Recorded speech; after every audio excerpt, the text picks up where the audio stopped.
तो आदाब, नमस्कार, गुड इवनिंग, सत श्री अकाल। एक बार फिर आप तमाम लोगों का स्वागत है। क्राइम की पूरी फैमिली अच्छी होगी। हमारे देश में अंधविश्वास और अंधभक्तों की कोई कमी नहीं है। कई बार बहुत सारे पढ़े लिखे लोग भी ऐसा करते हैं और उसकी वजह से बहुत सारे जुर्म भी होते हैं, क्राइम भी होते हैं। तंत्र मंत्र के चक्कर में कई घर बर्बाद हुए। लेकिन आज की कहानी एक रोंगटे खड़े कर देने वाली कहानी है। होता यह है कि इसी 21 अक्टूबर को, यानी कि आज से करीब 5 दिन पहले की बात है, ये कहानी इसी महीने की है। ग्वालियर के करीब एक मुरैना रोड है। सुबह सुबह कुछ शख्स की नजर पड़ती है, एक महिला की लाश सड़क किनारे पड़ी थी। पुलिस को खबर की जाती है, पुलिस आती है, पुलिस जांच करती है, छानबीन करती है। छानबीन के दौरान महिला के पास से एक मोबाइल भी मिलता है। अब पुलिस उस मोबाइल के जरिए उसके अंदर झांकती है और उस महिला के बारे में जानकारी हासिल करती है। तो पता चलता है कि इस महिला का नाम आरती है। करीब 10-12 साल पहले इसका तलाक हो चुका था। अब किसी और के साथ लिव इन में रह रही थी और पेशे से एक कॉल गर्ल थी। अब पुलिस ने उसके मोबाइल को खंगाला, उसके सारे कॉल डिटेल खंगाले तो पता चला कि 20 अक्टूबर को उसके मोबाइल पर एक भदौरिया नाम के शख्स का कॉल था, बातचीत हुई थी। एक नीरज परमार नाम का भी था, उससे बातचीत हुई थी।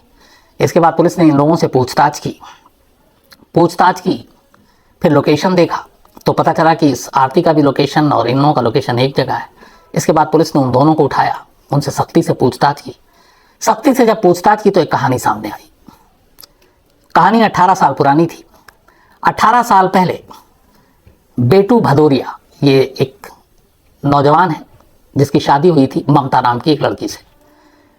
18 साल बीत गए पर दोनों को कोई संतान नहीं हुआ, कोई बच्चे नहीं हुए। बेटू भदौरिया के जो भाई और पिता, इनमें से कई लोग पुलिस में भी थे मध्य प्रदेश में। तो बच्चा हुआ नहीं। 18 साल में इन लोगों ने बहुत सारे डॉक्टर, नीम, हकीम सबको दिखाया पर कोई फायदा नहीं हुआ। इसी दौरान में बेटू भदौरिया की एक बहन जिसका नाम मीरा है, उसका एक दोस्त नीरज परमार। मीरा ने नीरज से ये बात की कि उसके भाई और भाभी बड़े परेशान हैं, उनकी कोई औलाद नहीं हो रही है। तमाम डॉक्टरों को दिखा लिया, नीम हकीम सारे दिखा लिया, सारी दवाएं करा ली, कोई फायदा नहीं। तो फिर कहते हैं कि नीरज परमार ने मीरा से कहा कि बड़ा आसान तरीका है। एक मुरैना में एक तांत्रिक बाबा है और उन्होंने बहुत सारे बे औलादों को औलाद दिया है और उनके पास कुछ शक्ति है जिसके जरिए संतान सुख प्राप्त किया जा सकता है। मीरा ने अपने भाई बेटू भदौरिया को बताया, भाभी को बताया। इसके बाद ये लोग, गिरवर है एक जगह वहां पे, बल्कि गिरवर यादव नाम है इस तांत्रिक का, मुरैना के पास। तो ये लोग गिरवर यादव नाम के इस तांत्रिक से मुलाकात करते हैं, उन्हें अपनी समस्या बताते हैं। तांत्रिक उनकी बातें सुनता है और उसके बाद उनके सामने वो संतान पैदा करने के लिए एक अजीब सी बात कहता है। वो कहता है कि अगर तुम लोग किसी इंसान की बलि दोगे तो तुम्हें बच्चा होगा। मतलब एक इंसान को पाने के लिए दूसरे इंसान को मारना जरूरी है और खासतौर पर दुर्गाष्टमी के दिन अगर तुम बलि देते हो तो तुम्हें जरूर औलाद होगी। ये तांत्रिक गिरवर यादव उसे बताता है और कहता है कि गारंटी होगी बलि देने के बाद। ये बात बेटू भदौरिया के जहन में उतर जाती है। उसे लगता है कि बलि देने से अगर मैं बाप बन सकता हूं तो क्या करूं। अब इसके बाद वो सोचना शुरू करता है। इस दौरान में उसने एक फिल्म देखी, मर्डर 2 में, आपको याद होगा, जिसमें जैकलीन फर्नांडिस और शायद इमरान हाशमी। उसमें जो विलन है वो कॉलगर्ल को अपने घर बुलाता है और उनका कत्ल करता है और मार देता है। तो उसे लगा कि इस फिल्म से ये आइडिया आया कि अगर मैं किसी कॉलगर्ल को बुलाता हूँ और उसका कत्ल करता हूँ तो किसी को पता भी नहीं चलेगा और दूसरा कि वो आसानी से आ भी जाएंगी जहाँ बुलाएंगे। इसी के बाद उसने, नीरज परमार ने, इन सब ने मिलकर तय किया, उसकी बहन ने तय किया, उसकी पत्नी ने तय किया कि ठीक है, अगर बलि लेनी है तो चलो किसी महिला की लेते हैं और वो भी एक कॉलगर्ल की, ताकि किसी को शक ना हो। इसके बाद इन्होंने पता करना शुरू किया। इन्हें पता चला कि आरती नाम की एक महिला है, उम्र करीब 40 साल, और उसका इन्होंने नंबर लिया। फिर उससे बात की और करीब 10,000 रुपये उसे दिए। फिर बताई हुई जगह पे आरती को बुलाया। आरती को बुलाने के बाद रात उसके साथ रहे और फिर मौका मिलते ही आरती का गला घोंट कर कत्ल कर दिया। अब इस दौरान में यह हुआ कि तांत्रिक ने उन्हें एक चीज कही थी कि जब तुम बलि लोगे इंसान की, तो बलि लेते वक्त, मैं वो हाईटेक बाबा थे, उन्होंने कहा मैं वीडियो कॉल पे मंत्र पढ़ता रहूंगा और तुम मुझे उस मंत्र को तुम सुनते रहोगे और मुझे बलि लेते हुए दिखाते रहोगे वीडियो कॉल पे। उन्होंने कहा ठीक है। अब वीडियो कॉल पे इधर तांत्रिक साहब दूर बैठे हुए हैं और इधर वो आरती का गला घोट कर मार रहे हैं। इसी दौरान में बीच में नेटवर्क की कोई प्रॉब्लम आ गई। अब बाबा ने वीडियो कॉल बंद किया और ऑडियो कॉल से शुरू हो गए मंत्र पढ़ना।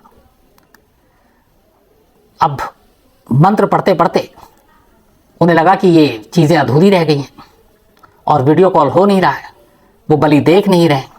तब उन्हें लगा कि ये कहीं बलि भी दे दी और फ़ायदा भी नहीं हुआ, कारगर भी नहीं हुआ, असर भी ना हो बलि का तो क्या होगा। तो इन्होंने कहा कि चलो अब एक काम करते हैं, वीडियो कॉल तो हो नहीं रहा है, तो लाश को ही लेकर सीधे तांत्रिक बाबा के पास चलते हैं और उन्हें दिखाते हैं कि देखिए हमने ये बलि ली है, बाकी के मंत्र आप लाइव लाश को देख के पढ़ दीजिए। अब लाश कैसे ले जाएं? तो बेटू भदौरिया की बहन मीरा और उसका जो दोस्त नीरज, ये दोनों बाइक पे बैठते हैं, बीच में आरती की लाश को बिठाते हैं और चल पड़ते हैं। अब मीरा और नीरज बाइक चला रहा है, आरती बीच में है और मीरा सबसे पीछे है। ये चलने लगते हैं और इनको अब जाना है वहाँ पे जहाँ पे बाबा रहते हैं। लेकिन जब ये एक जगह है वहाँ पे हजीरा के पास IITM कॉलेज मुरैना रोड पर है, ये वहाँ पहुँचे तो एक तो घबराहट, लाश के साथ आप ट्रैवल कर रहे हो, आम चीज़ तो है नहीं, तो बैलेंस जो है वो बिगड़ गया नीरज का बाइक से और बाइक गिर गई, पलट गई। बाइक पलटी तो आरती की लाश भी सड़क पे गिर गई। अब उस वक्त कई गाड़ियां आ रही थी और जा भी रही थी। दोनों घबरा गए, उन्हें लगा कि लोग देख लेंगे, लाश के साथ रंगे हाथों पकड़े जाएंगे।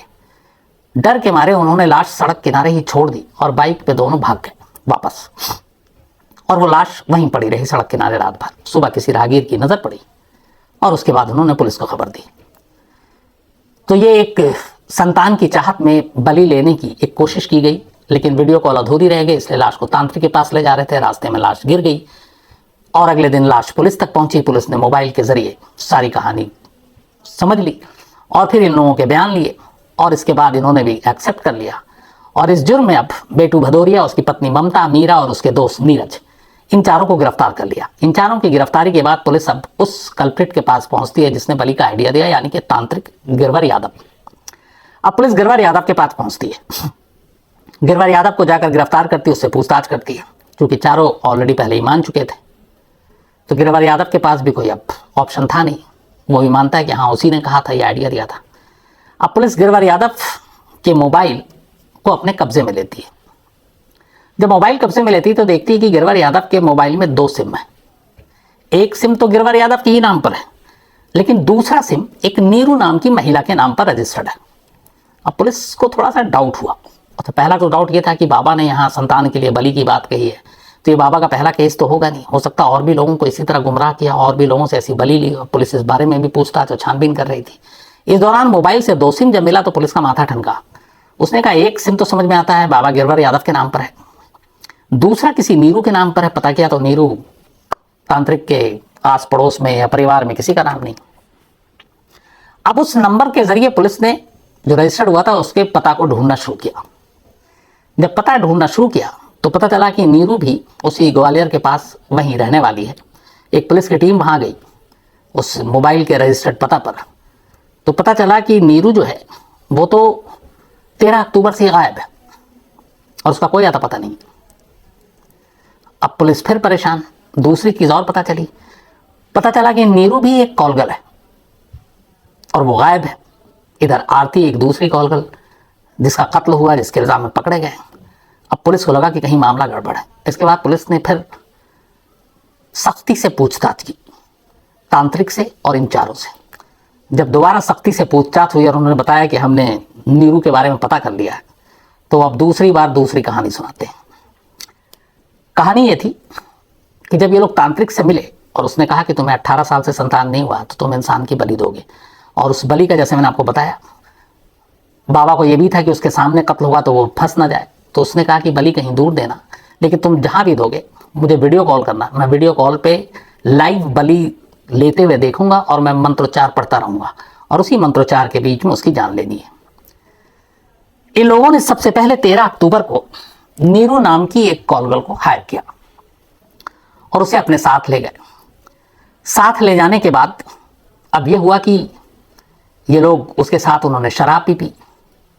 अब शराब वराब पीने के बाद जब नीरू को मारने का वक्त आया और इन्होंने वीडियो कॉल लगाया, वीडियो कॉल लगाने के बाद तांत्रिक ने कहा था कि कत्ले के बाद सिंदूर लगाना है, बिंदी लगानी है, ये सारी चीज़ें जो भी एक बलि के लिए तांत्रिक ने अपने सारे मापदंड तय कर रखे थे वो करने हैं।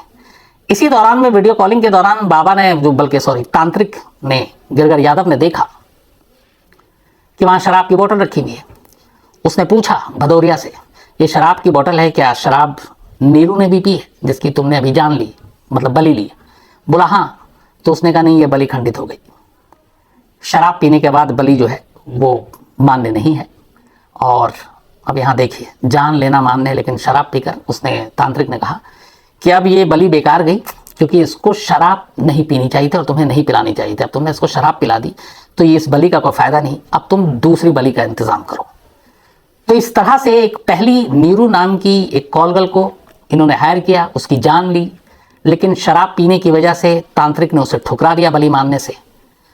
लेकिन वो सब कुछ वीडियो कॉल पे तब भी था। और उसके बाद हुआ ये कि 13 अक्टूबर की बात थी, फिर उन्होंने लाश ले जाकर कहीं फेंक दी।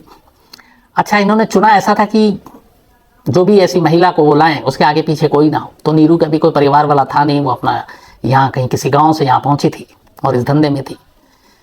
तो अगले 3-4 दिनों तक न नीरू की कोई खबर मिली, न लाश, न पुलिस कोई केस, न पुलिस इन तक पहुंची। तो इन लोगों का हौसला बढ़ गया कि ये अच्छा आइडिया है, किसी कॉलगल को बुलाओ, उसका कत्ल करो, कोई पूछने वाला भी नहीं है, पुलिस भी नहीं जानती। तो उनका इसलिए हौसला बढ़ा। तब उन्होंने ठीक 1 हफ्ते बाद, ये 13 अक्टूबर के बाद 20 अक्टूबर को आरती नाम की एक दूसरी महिला को बुलाया और दूसरी बार उसकी बलि ली। लेकिन इस बार नेटवर्क ने साथ नहीं दिया, वीडियो कॉलिंग अधूरी रह गई। अगर ये शायद वीडियो कॉल पूरी हो जाती तो इनका पूरा इरादा था इस लाश को भी कहीं ले जाकर ठिकाने लगा देते और ये मामला खुलता ही नहीं। लेकिन लाश इस तांत्रिक तक ले जाने से पहले सड़क पे गिर गई, बाइक का बैलेंस बिगड़ गया और ये सारा पोल खुल गया। तो इस तरीके से एक औलाद की चाहत में 2 महिलाओं की जान एक तांत्रिक के कहने पर, ये सब कुछ अंधविश्वास। और इसी के बाद फिर पुलिस ने तांत्रिक को भी पकड़ लिया। तो अब ये जो चारों हैं, बेटू भदौरिया, उसकी पत्नी ममता, मीरा, उसका दोस्त नीरज परमार और गिरवर यादव, जो मेन विलन तांत्रिक, जिसने ये सुझाव दिया, जिसने आइडिया दिया कि बच्चे पैदा करने के लिए, औलाद आने के लिए, माँ बाप बनने के लिए इंसान को मारना ज़रूरी है, बलि लेनी ज़रूरी है, ये सारे गिरफ्तार हुए हैं और इस वक्त जेल में। हालांकि पुलिस को अब भी शक है कि इस तांत्रिक ने कुछ और लोगों के साथ भी ऐसा किया और कुछ और ऐसे भी अपने, क्योंकि बहुत सारे ऐसे लोग हैं जो माँ बाप नहीं बन पाते, ऐसे लोगों की कमी नहीं है। और कुछ और ऐसा ना हो कि इस तांत्रिक ने किस उल्टे पुल्टे कुछ और लोगों को सलाह मशवरा दिया हो। तो इसलिए तांत्रिक को पूरी अभी तरह से खंगाला जा रहा है, कुरेदा जा रहा है कि शायद इसके कुछ और जुर्म का बही खाता सामने आ जाए। तो ये थी एक अजीब से अंधविश्वास की कहानी।